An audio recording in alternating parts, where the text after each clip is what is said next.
From the opinion pages of the Wall Street Journal, this is Potomac Watch.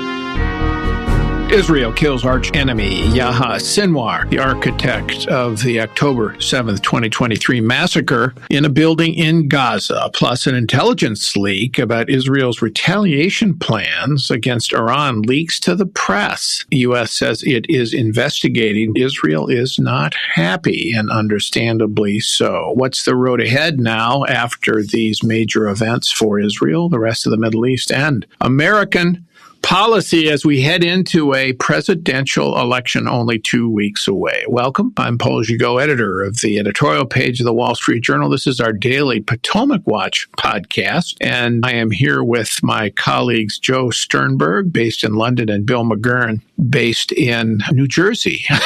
As it happens, beautiful downtown New Jersey. Good to have you both here. Yahya Sinwar was killed in a building in Rafah. The video of him sitting in a chair being surveilled by a drone has gone viral around the world. He was later killed, reportedly by a sniper bullet to the head. A tank blew up the building where he was after Israelis essentially smoked him out of the vast tunnel system under Gaza, where he had been hiding for most of the last year. Let's listen to Prime Minister Benjamin Netanyahu announce the killing of Sinwar. Yahya Sinwar is dead.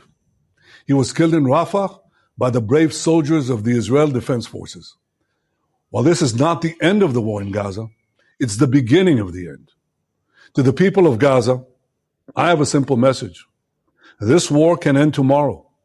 It can end if Hamas lays down its arms and returns our hostages. And Israel will guarantee the safety of all those who return our hostages. But to those who would harm our hostages, I have another message. Israel will hunt you down and bring you to justice.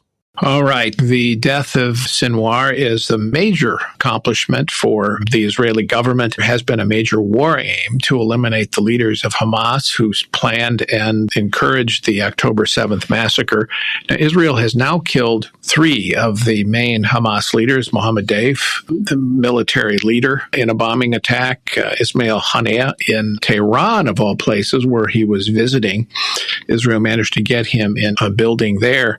And now Sinwar. This is, of course, crucial for future deterrence, to tell leaders of these Iranian proxy groups that if they attack Israel, their lives are going to be forfeit. And that is a crucial message for any country serious about its self-preservation to send to its enemies, especially in the brutal neighborhood that is the Middle East. So I've been doing the same against Hezbollah in Lebanon.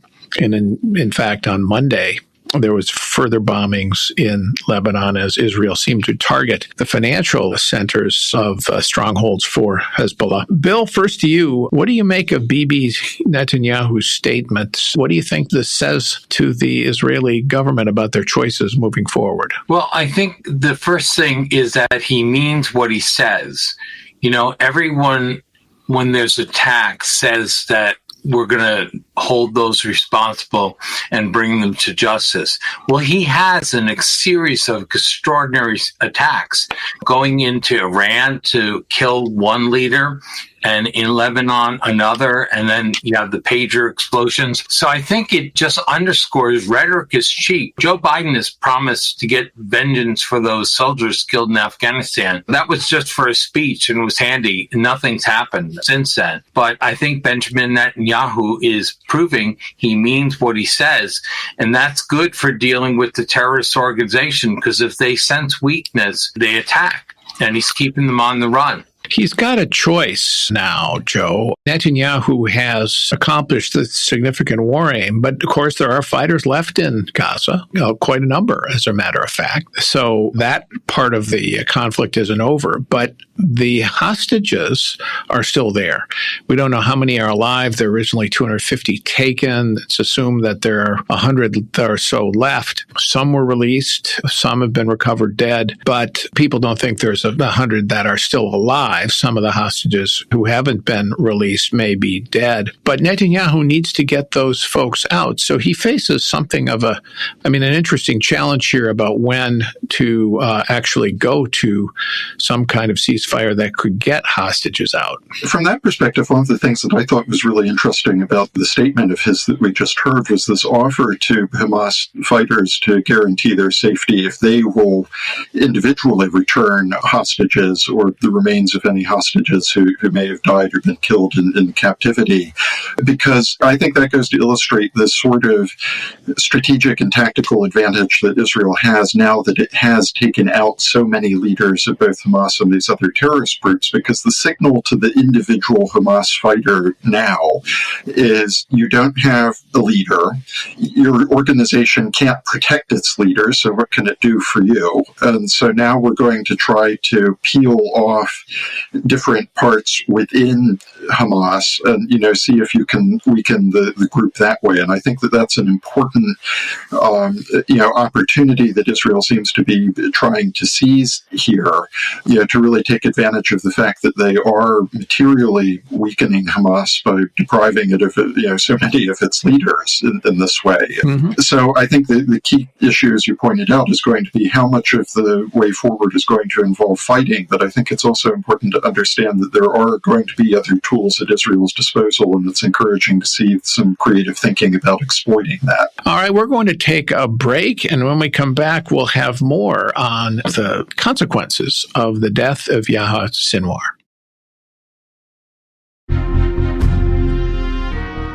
Welcome back. I'm Paul Gigot here on Potomac Watch, our daily Wall Street Journal opinion podcast, and I'm here with Joe Sternberg and Bill McGurn. Nobody should underestimate, Bill, the importance that Sinwar was found in Rafah. That is the city in the south of the Gaza Strip, close to Egypt. And this is significant because this was assumed to be the hiding place for Sinwar and a lot of the remaining Hamas commanders after Israel had cleaned out Gaza City in the northern part of Gaza and elsewhere. And it's significant politically because President Biden had basically said, don't go in, Bibi. Don't go in. Harris had said the same thing. They had threatened Israel with cutting off weapons. Remember, famously, Kamala Harris says, look, I've looked at the maps in Rafah, and it's going to be a humanitarian catastrophe if you try to clear out civilians there, warn them to leave, and so on. Well, the Israeli government said, thank you very much for your counsel, Americans, and we're going to do it anyway. And they did quite successfully evacuate Rafah of citizens, and then did go in militarily. And I think it's safe to say, and you may disagree, Bill, but I think it's safe to say that had they taken the Biden-Harris advice, Sinwar would still be alive. I agree. I'd go further than that. Had they listened to President Biden, I think there wouldn't be the killing of the Hezbollah leader in Lebanon, probably not the pager things. The Biden administration seems motivated by, let's get back to the status quo. And I think Benjamin Netanyahu and many Israelis consider, well, the status quo led to this worst attack on Jews since World War II and the Holocaust. And they can't afford that. They want to change the status quo. And so we have this curious thing where I think Joe Biden applauded the killing of Sinwar. He did. He said it was a good day for America, Israel, and the world. And that's one of the confusing things, because often Joe Biden says the right thing in public, like Kamala Harris saying Israel has the right to defend itself, then in practice does everything to prevent them from defending themselves as they want to defend themselves, not as we do.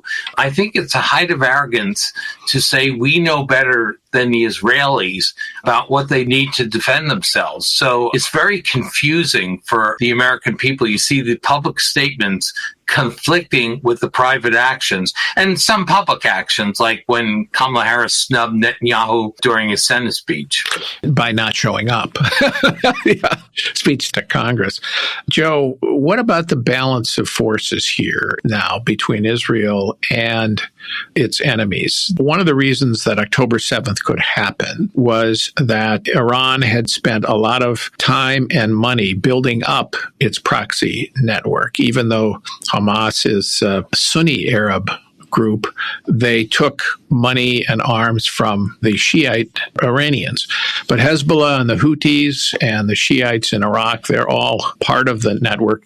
All of them now have been significantly degraded. Houthis are still firing missiles, but they've been hit once in a while. They probably are the strongest remaining proxy. And Iran itself is on its heels. If I were the supreme leader, Ayatollah Ali Khamenei in Iran, I would not feel particularly safe after Israel has demonstrated how it can get the leaders of its enemy groups. Of course, it famously killed Hassan Nasrallah, the Hezbollah leader in Beirut. Yes, and this is the supreme irony of some of the points that Bill was making a moment ago about the Biden administration, because I think that there's been this concern in Washington that Israel would go too far in upsetting this delicate balance between Israel and the West and Iran and its proxies that prevailed in the Middle East. And I actually think that you can make an excellent argument that what Israel has done over the past year is a net positive for peace and stability in the region, because they are weakening, potentially fatally, some of these Iranian proxies that had done so much to destabilize the region. So I think that although we are years and years away from feeling secure that there is any kind of permanent peaceful settlement in Israel's neighborhood, I think that we are much closer to that moment now that Israel has succeeded in degrading Hamas by taking out all of its leaders and is now doing the same in Hezbollah. That is a net positive for regional security. And I think that it also is a net positive for security and stability in the region for Iran to feel like it cannot get away with hiding behind these terrorist proxies that it has been funding for so many years precisely to destabilize the region.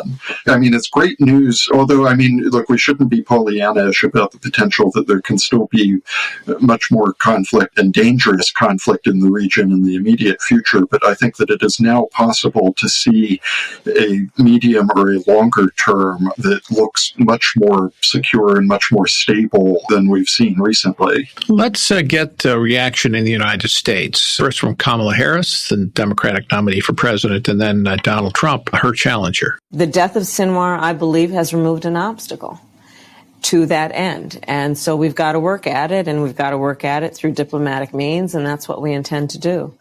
But listen, the reality of it is that the difficulty of it all is not new to any administration in recent history.